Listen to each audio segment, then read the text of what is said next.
This is our Forex blog for March 7th, 2011. And like most days, we want to start by looking at which currencies are the strongest and which ones are the weakest. You can see the dollar has a lot of weakness starting today. The weekly and monthly trend are very weak, as is the yen. Most of us trade the dollar and yen against the pairs on the bottom. The euro is consistently strong across the board. Earlier today, the pound had just a slightly uptrend in the weekly and monthly trend. The CAD is also strong, and also the Swiss. So when you saw real-time weakness in the dollar here at 2, you want to find which currency is strong at that point, and that would be the euro. So looking at the euro chart at 2 o'clock, you want to find some buys, and you can see the euro is underneath the hourly. Usually underneath the hourly, currencies have a downward focus. When it's above the hourly, it tends to go up. So if you bought this breakout right here, you can see it went up about 10-15 pips. You got a counter trend sell signal. There wasn't a whole lot of momentum, and so you might have get out of your trade here. And once it broke down underneath the hourly, you might have sold, but keep in mind that longer term weekly monthly trend is up, so you are not likely to get as many pips doing that. But the monthly R1 would have been a decent profit target. When it came down and double bottomed right there, you can see with a little bit of weakness the first time, moderate weakness, nothing extreme at our dotted 20 line. When it double bottomed there with 1/3 the mild weakness it had before and started to go up, aggressive traders might have bought the lows down there because the longer term trend's up. You're trading in the direction of the longer term trend. And once it broke above the hourly, it's very likely to go either test these highs or to the previous week's high right here, and it just exploded through there. One of our new tools is called FX Momentum, and we give this to all of our active traders, and you could use this tool for confirmation on exactly how strong all the euro pairs are and dollar pair weakness on a bar by bar basis. FX Momentum Pro. When you add this to your chart, you can see on that pullback here, it had a lot of weakness before. Some of the most weakness of the day during this drop, and obviously it broke the hourly, came back up, failed to go up, had less strength. You might have considered selling there. This keeps you in it, and you can see it's spiking down there.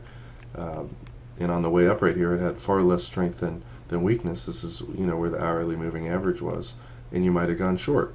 Notice not quite as much momentum to the downside as before, and it's double bottom down here. So aggressive traders might have used this to on the double bottom, not seeing as much weakness as before, taking a stab at buying the double bottom down there. And once you're in the trade, you can see that it spiked, which is telling you that all the euro pairs are getting stronger and dollar pairs getting weaker. Again, it keeps making higher highs, and basically all the euro pairs are going up for the most part, and dollar pairs getting weak. You'd like to see this peak over the dotted one line, but some of the euro pairs might be slowly going up, other ones more aggressively. Anything at or near the one line is pretty good. And you might have got out of half your trade here because the upwards momentum stalling. You tighten your stop maybe under 80 for the second half, and you can see it's taking off again. The whole number usually is the end of the move, and with lessening momentum, and being a double top, usually that's where the market's going to stall. But you can see all the euro pairs are going up. Dollar, tighten your stop a little bit, and it exploded up with a lot of momentum. And I might have gotten out of part of my trade here on this higher high. The market's kind of running out of steam and just broke out. And sometimes it goes sideways, and you can, it's riskier to buy after a big move up like that. It's already gone up 50 or 60 pips. If you do take that trade, you really want to see at the highs a lot of momentum coming in here. Otherwise, you might take a small 5 to 15 pip profit. You can see the momentum came in, so you're pretty set. I'd be a little worried right here.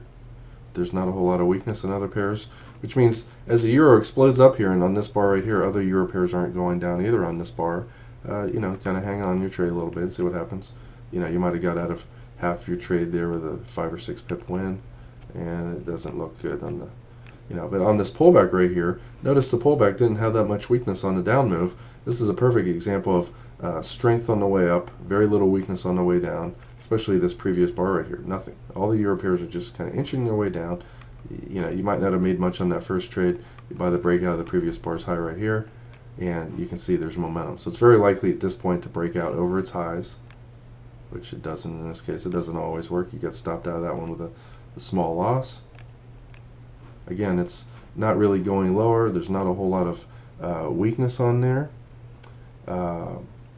So if it starts to go back up, you give it another shot. All right, you're in. And again, the momentum kind of dies out, so it's not as likely to bust out through the highs here.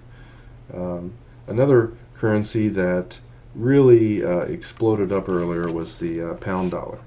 Pound was strong earlier. The dollar was weak from 3 to about 7. So the pound dollar,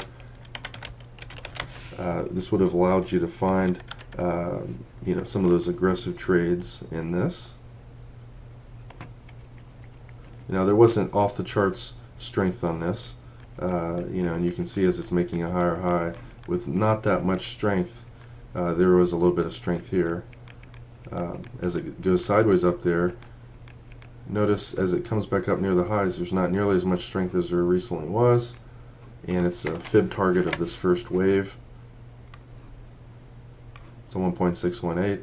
Usually it's pretty safe to sell between the first and second fib target, especially when it's running out of steam. Other pound pairs aren't going up, other dollar pairs aren't getting weak, and so you might sell the 63.20 when it breaks down here, or if it comes up to the 30 without that much momentum, you might try selling the 1.618. Alright, so I made a little higher high here. Usually they kind of stall and reverse at and above the 1.618. So if the next bar continued higher, you'd wait, but after seeing this, if it goes underneath the 33 here, you can give it a shot, because you're only going to risk 7 or 8 pips if you're wrong, and if you're right, it's likely to pull back at least 38%. Most counter trend moves, so that would give you about 30 pips if you're right, 7 or 8 pip loss if you're wrong. So you're short.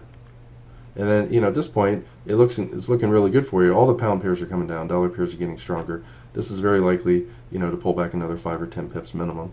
It's kind of inching its way down. You might want to get out of half your trade here because and lock in, 10 pips, because there's not a whole lot of weakness. And at this point, it looks like it's going to come down to the 6,300, and that's where you want to get out. If it came down with a lot of weakness, you might hold on to the 6,290 or 6,280. Alright, so it broke that level. It's very likely to go to the 50% level in your second half. And so you can see it kind of ran out of steam a little bit there. You're out of your second half down here at 90. So you made 40 pips on half, and the first half maybe you made 8 pips. So that's 48 pips total. Divided in half, you netted 24 pips on that, while risking only 7. That's a really high probability trade. And later today, the pound was really weak and the dollar was strong. The yen was a little bit better bet, because the dollar's still has a daily trend that was down, whereas the yen had incredible strength last night, shifted the daily trend up. The pound yen would have been a really good one after 7 to look for sells. Any kind of sideways range, or any kind of counter trend move. Notice here's 7. It started coming down with some weakness, came back up to the highs with less strength than some of the spiked down bars. You might say, alright, it went sideways here for 20 minutes, right underneath the whole number where there's usually selling. I'm going to short here underneath 94 with my stop above the high. Very tiny risk if you're wrong.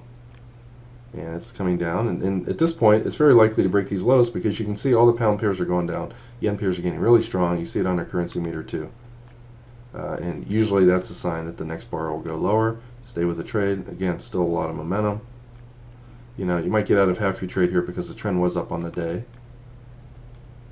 And you want to see if it's going to break these lows. It's looking like it probably will. Alright, kind of double bottom there. I'd get out of that trade.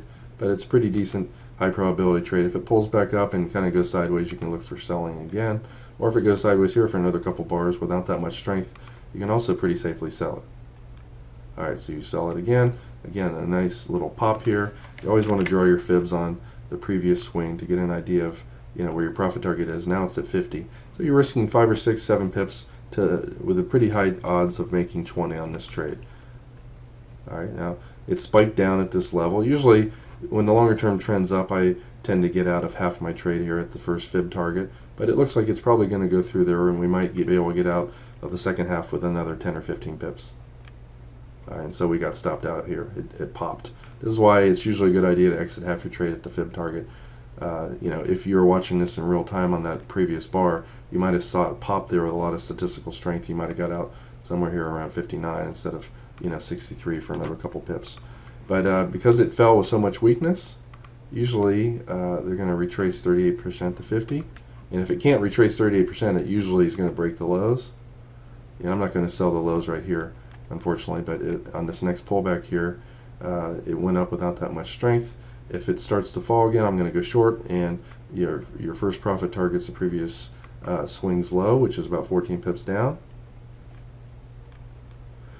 Alright, you go short. You're not too excited right now, but we'll see what happens on the next bar. Stops right above these bars high by a pip or two.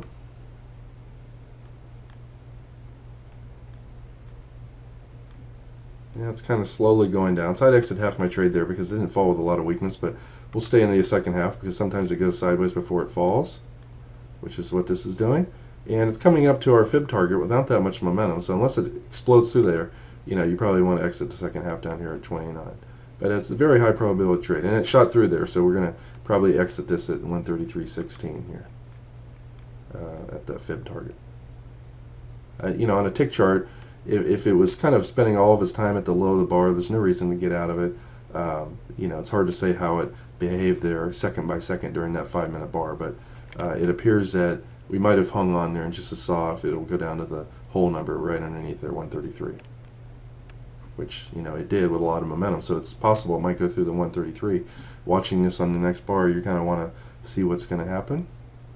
And that's exactly what it did. It went right through the whole number. There's usually some buy orders. Started to go up, you'd be out of your second half. So you made about 40 something pips on the second half of that trade, which is really high probability, good trades. Looking at some of the other currencies, remember the CAD very strong last night. The dollar was weak, so you could have also used this brand new tool to sell the weak dollar against a strong CAD. And this thing kind of was going sideways and very choppy sideways, 5 pip range. If it breaks down right here, it appears to have some weakness. Alright, you're short. This confirms it. It's probably going to work its way lower. And if it goes a little bit your way and kind of comes back up without that much strength here, your stop's above the high here, so you're not risking much. Sometimes there's buying here and it takes it a while to go through it. And you can see it's working its way down. There's not a whole lot of dollar weakness and CAD strength in real time, bar by bar. So you might get out of half your trade here with maybe 5-6 pips profit. You didn't make much. And I'd probably get out of the second half here because there was a little spike here. If it kind of goes sideways there a little bit longer, you can sell it again. This obviously doesn't have the same kind of momentum the other one does, but let's say you sold this right here. You're watching this bar by bar. It doesn't really look that good, and you would have got stopped out there. It's not the highest probability trade because it didn't have after 3 o'clock it stopped being strong. Whereas the pound in real time just stayed strong. It was the strongest one. I'm going to end class by looking at the Australian. It had a lot of strength here today, but the weekly monthly trend's down. So anytime you see that, you want to take trades on those. Have smaller profit target. 10 to 30 pips is usually the maximum you're going to make going against a longer term trend. Unless for some reason today's the end of the down move and it's going to rip up for 5 or 6 hours. But it had a lot of incredible strength. You might have been looking for buys in the Australian versus the weak dollar coming into 3 o'clock. So here's 3 o'clock. You can see it's a higher odds trade because it's been going sideways in a very tight range for hours and hours. Sideways rectangle breakouts, very high probability. I prefer them in the direction of the longer term trend, which in this case, well, the Australian is not quite as weak as the dollar, so it isn't an uptrend, but a very mild one. So when this breaks out, here it happened. You can see some previous momentum here, and this means that basically across the board, Australian pairs are either inching their way up or going up a lot, and dollar pairs are kind of getting weaker. You know, the 50 level here is a potential. Previous swing high up here is at 57. You know, you may not make more than 17 pips on this. It's kind of slowing down its momentum. There it spikes. If it had gone up to the high here without this much strength, I would exit half. But I want to see what happens on the next bar. It might, you know, it's very likely to break the highs with this kind of momentum. Dollar pairs are really weak, and Australian pairs in real time are really strong. All right, it made a higher high again with a lot of momentum.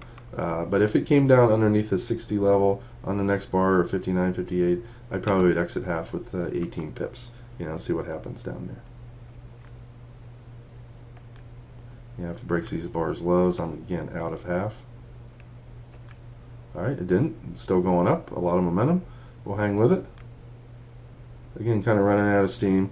You know, usually up at highs, if you see a couple bars sideways range and it pops, you know, it's going to explode up. So I'd probably exit half my trade here, up 25 pips on the first half. It stops underneath 60 in the second half, and it's looking like we're going to get stopped out. So not yet. All right, we're out right here, but a very decent high probability trade. And you know, this tool on a bar by bar basis lets you know whether you should stay with the trade or get the heck out and take your 5 or 10 pips and be happy. You know.